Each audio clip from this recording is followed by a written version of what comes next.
বানানোর জন্য নয়, সুন্দর সুন্দর ছবি ফেসবুকে আপলোড করে লাইক কমেন্ট ভিক্ষা করার জন্য নয়, ব্যানার ফেস্টুন টানানোর জন্য নয়, সুন্দরীর পিছনে ঘুরে ঘুরে আই লাভ ইউ বলার ফিকির করার জন্য নয়। আল্লাহ তোমাদেরকে এই নওজোয়ানি দিয়েছে এডুকেটেড হওয়ার জন্য, যোগ্য হওয়ার জন্য, নিজের পায়ে দাঁড়ানোর জন্য, কারো তোষামদি করার জন্য নয়। আল্লাহ তোমাদেরকে এই নওজোয়ানি দিয়েছে বন্ধু, তোমরা যেন যোগ্য হও, তোমরা যেন নিজের উপরে নির্ভরশীল হও, তোমরা যেন আল্লাহর দেওয়া তারুণ্য উচ্ছ্বাস আর আবেগকে কাজে লাগিয়ে আল্লাহর দরবারে মাকাম অর্জন করো। শাবুন নাশা ফি ইবাদাতিল্লাহি আযজা ওয়া জাল, আল্লাহর দরবারে যখন যাবে তখন তোমরা ময়দানে হাসরে আল্লাহর কুদরতি আরশের নিচে জায়গা পাবে। দুনিয়াতে তোমাদের ডিউটি হলো তোমরা মার বাবার চোখের শীতলতা হবে, জালেমের জুলুম বৈষম্যের কবর রচনা করে শান্তির সমাজ তোমরা জাতিকে উপহার দিবে। ঠিক ও নওজোয়ান বন্ধুরা, আমি মিনিট পাঁচেক তোমাদেরকে কয়েকটি কথা বলবো। আয়াতে কারীমা তেলাওয়াত করছি। আউযু বিল্লাহি মিনাশ শাইতানির রাজীম, বিসমিল্লাহির রাহমানির রাহিম। ইয়াওমা লা ইয়ানফাউ মালুন ওয়ালা বানুন ইল্লা মান আতাল্লাহা বিকলবিন সালিম ওয়া উযরিফাতিল জান্নাতু লিল মুত্তাকিন। ওয়া ক্বালা রাসূলুল্লাহ সাল্লাল্লাহু আলাইহি ওয়াসাল্লাম আলা কুল্লুকুম রাঈন ওয়া কুল্লুকুম মাসউলুন আন রাইয়াতিহি।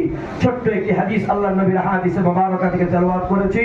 আল্লাহর নবীর এই হাদিসের আলোকে আমি আমার নওজোয়ান বন্ধুদেরকে মিনিট পাঁচেক একটু যোগ্যতার কথা, একটু অনুভূতির কথা, ও বন্ধু বয়ানের জন্য নয়, আমার ভাই এই মাদ্রাসার যিনি পরিচালক আসাদ বয়ান আপনাদের সামনে পরিচালনা করতেছে, এই মাদ্রাসা নিয়ে যা পারতেছে সে মেহনত করতেছে, একবারে তরুণ ছেলে। ও আমার ভাইয়ারা, আমরা একই উস্তাদের ছাত্র।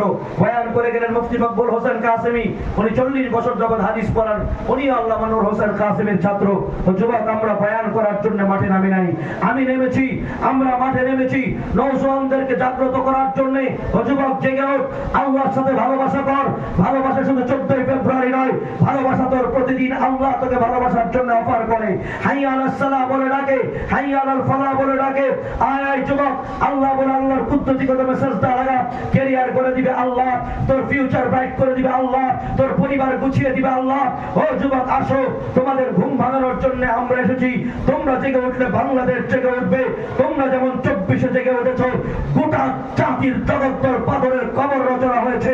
আল্লাহর কসম যুবক, যুদ্ধ শেষ হয় নাই, খোদার কসম করে বলি, বৈষম্যের কবর রচনা করে সত্যিকার ইনসাফ যদি কায়েম করতে হয়, 72-75-এর সংবিধান নয়, আল্লাহর কোরআনকে সংবিধান বানাতে হবে।